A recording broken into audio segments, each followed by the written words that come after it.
Dans cette vidéo, je vais vous montrer la ville de Trinidad à Cuba.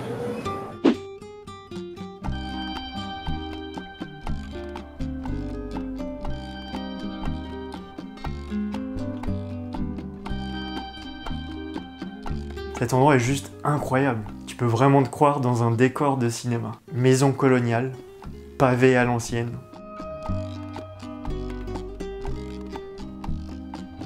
Si tu veux aller à Trinidad, je te conseille d'y rester au moins 5 jours.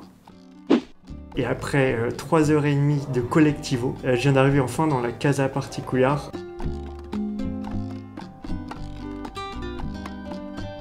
Ça, les volets, c'est vraiment à l'ancienne. Donc tu tires là, un petit levier là. Alors évidemment, il y a un truc sur deux qui marche à Cuba. Donc par exemple, celui-là, il marche pas.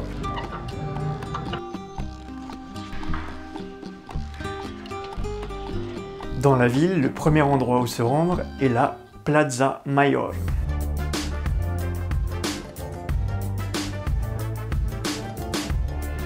Et puis je vais essayer de monter sur le petit balcon qui est juste derrière moi. Celui-là, là. Il y aura une belle vue sur la place.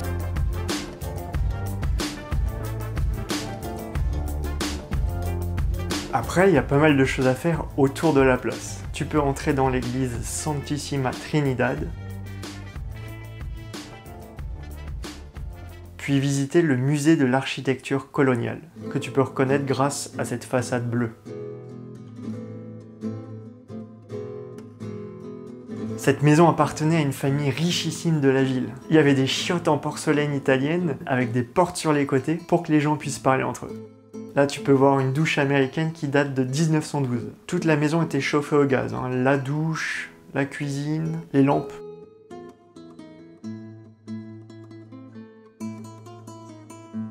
Dans le musée, j'ai compris d'où venaient ces urnes vertes bizarres. Elles datent du 19e siècle et nous viennent de Malaga.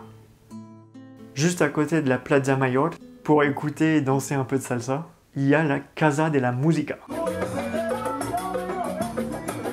Et c'est l'occasion pour goûter la boisson locale, Canchanchara, qui est faite de jus de citron, de miel et du rhum. C'est pas mal, hein, mais au bout du deuxième, ça commence à être un peu écœurant. Et au bout du troisième, je m'en rappelle plus. Putain, mais regarde-moi ce pavé, c'est hyper compliqué de marcher dessus. J'ai failli me casser la gueule plusieurs fois.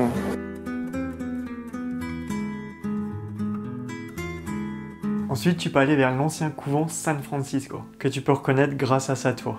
Tu peux y aller pour le musée et pour monter sur le clocher.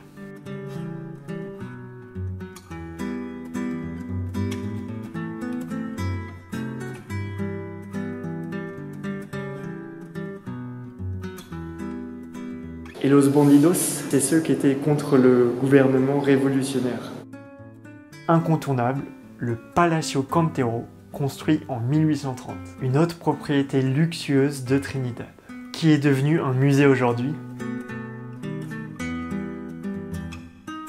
Maintenant, histoire de s'éloigner du centre touristique, tu peux aller sur la colline de l'église Candelaria.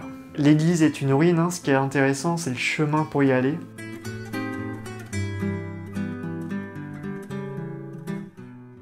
Et ce quartier, c'est pas comme le centre-ville qui est vachement touristique. Et t'as un petit belvédère, là, c'est à 10 minutes de marche depuis la Plaza Mayor. Et t'as une petite vue sympa sur la ville.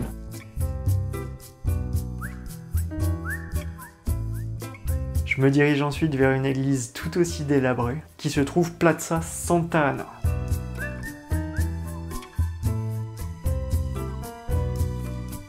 Au fait, depuis le début de la vidéo, je te montre des morceaux d'une maquette. Et cette maquette, tu peux la visiter à Trinidad.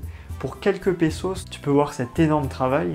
Et la personne qui travaille à l'intérieur est passionnée, je te le conseille vraiment.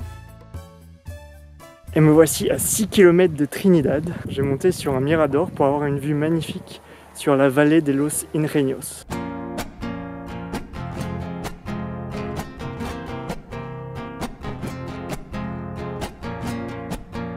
Si t'aimes les sensations fortes, ici tu vois il y a une tyrolienne qui part de la montagne juste là-bas.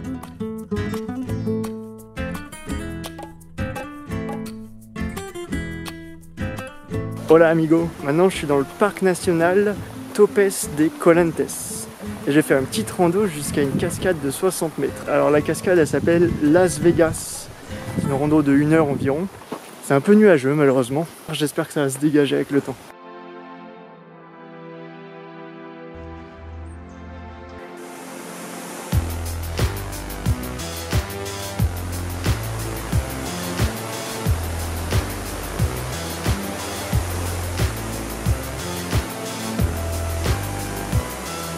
Voilà, c'est tout ce que j'ai réussi à faire à Trinidad. C'est déjà pas mal.